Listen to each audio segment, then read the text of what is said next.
হাবিবাল্লাহ, তাহলে কি আমরা এইভাবে না দেখে আল্লাহকে বিশ্বাস করব, না দেখে আল্লাহকে ভালোবাসবো? ইয়া রাসূলুল্লাহ, ইয়া হাবিবাল্লাহ, আমরা কিভাবে আল্লাহর সাথে ভালোবাসা জন্মাতে পারবো, আল্লাহর সাথে কথা বলতে পারবো? এই পদ্ধতিগুলো আমাদেরকে শিখিয়ে দেন।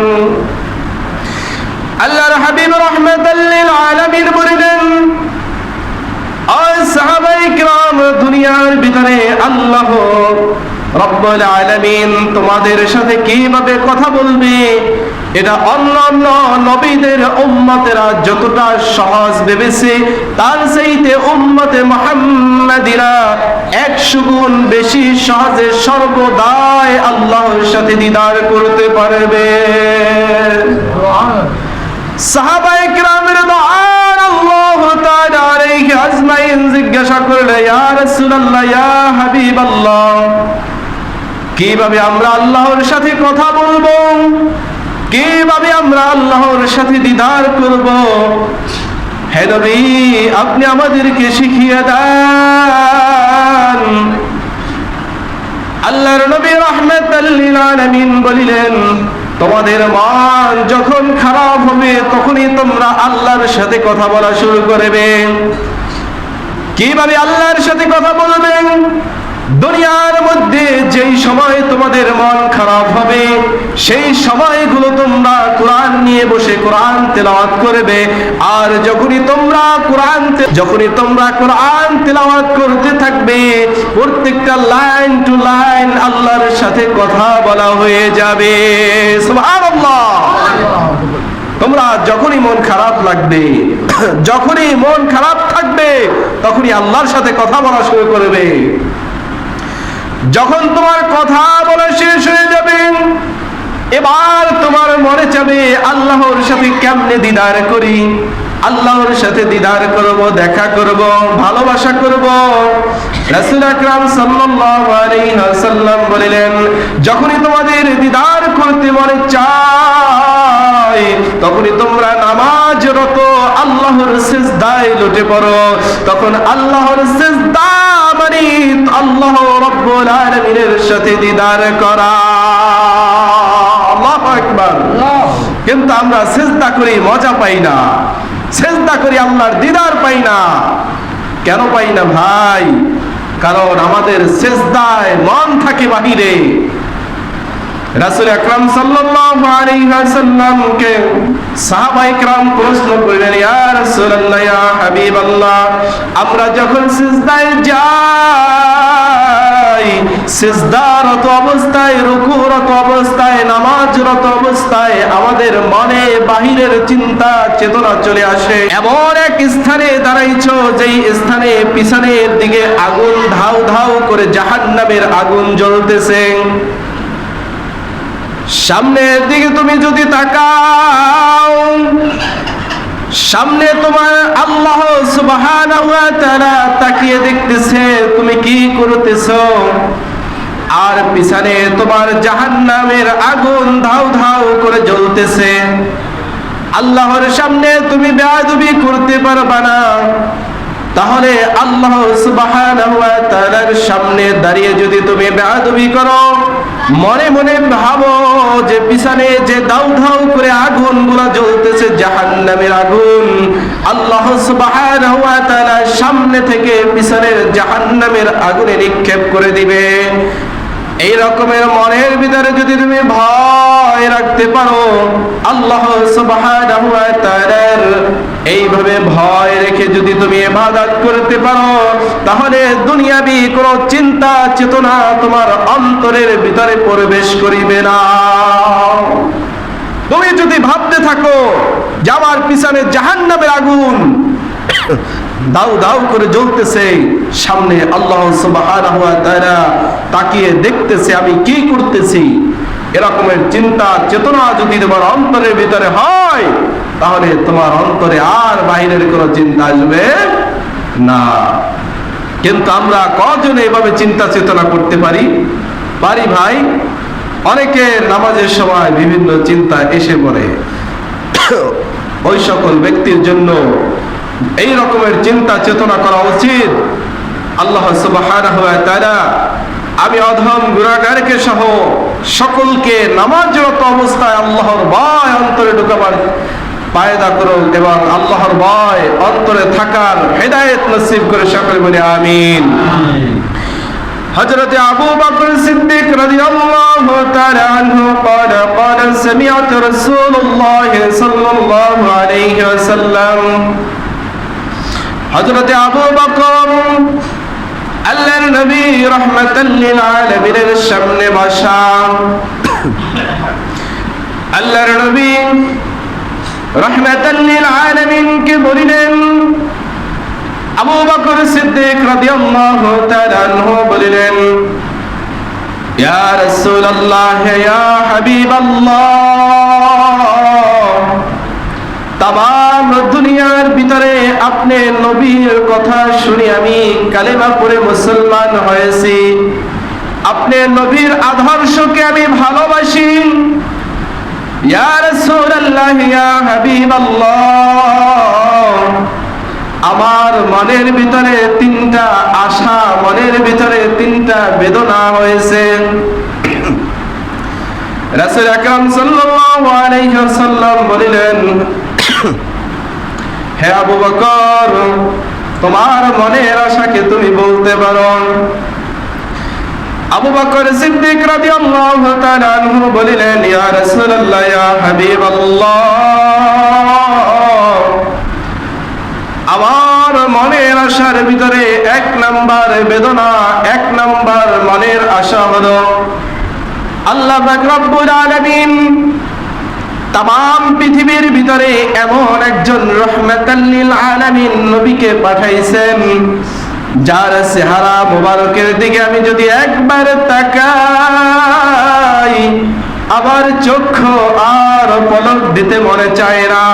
আমার মনে চায় নবী আপনার দিকে সারাদিন আমি তাকিয়ে থাকি। আল্লাহু আকবার। দুই নাম্বার আশা হলো, ইয়া রাসূলুল্লাহ ইয়া হাবিবাল্লাহ, আমার যত মাল আছে, আমার যত সম্পদ আছে, আল্লাহ সুবহানাহু ওয়া তাআলা আমাকে যত সম্পদ দান করেছেন, এই সম্পদ আমি আপনার জন্য আল্লাহকে রাজি খুশি করার উদ্দেশ্যে যেন ব্যয় করে দিতে পারি। আল্লাহু আকবার। তিন নাম্বার আশা হলো, আমার একটা ছোট মেয়ে আছে, আমার একটা ছোট কন্যা আছে, তার নাম হলো আয়েশা সিদ্দিকা। আমি আমার কন্যাটাকে নবী আপনার সাথে বিবাহ লিপিবদ্ধ করে দিতে চাই। এখন বর্তমান সমাজে এই কথাটা বলার উদ্দেশ্যে, বর্তমান সমাজে নবীকে নিয়ে অনেক মানুষ অনেক কথা বলে যে নবী কেমনে আবু বকরের মেয়ে বিয়ে করলো। আবু বকর এবং নবীর ভিতরে বন্ধুত্ব ছিল, ভালোবাসা ছিল,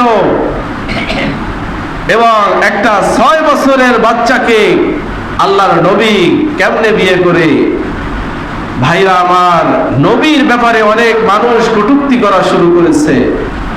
আপনি কার ব্যাপারে কটূক্তি করছেন? আবু বকর রাদিয়াল্লাহু তাআলা আনহু কত বড় একজন মানুষ, এবং যে দুনিয়াতে জান্নাতে সার্টিফিকেট পাওয়া মানুষ, তার মেয়ে রায়বার কে ছিল? আল্লাহু আকবার। আল্লাহর নবী তো ইচ্ছাকৃতভাবে তাকে বিয়ে করে নাই, তার রায়বারের মাধ্যমে বিয়ে করছে।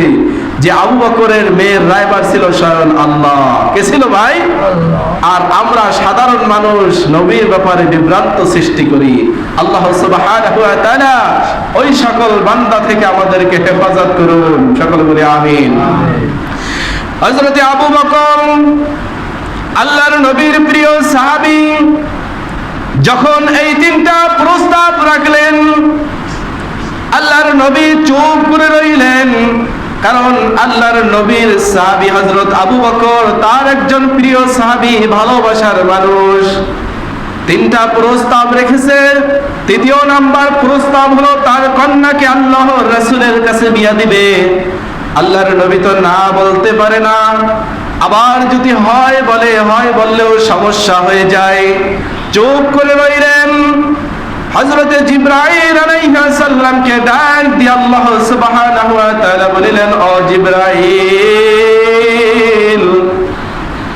আমার আবু বকর আমার বন্ধুর কাছে প্রস্তাব রেখেছে। ও জিবরাইল, তুমি একটা রেশমি কালার একটা রুমাল নিয়ে জান্নাত থেকে তুমি চলে যাও। রেশমি কালার রুমাল নিয়ে তুমি জান্নাত থেকে নবীর হাতের ভিতরে রুমালটা দিয়ে বলো, আল্লাহ সুবহানাহু ওয়া তাআলা এই রুমালের ভিতরে একটা কন্যার ছবি পাঠাইছেন।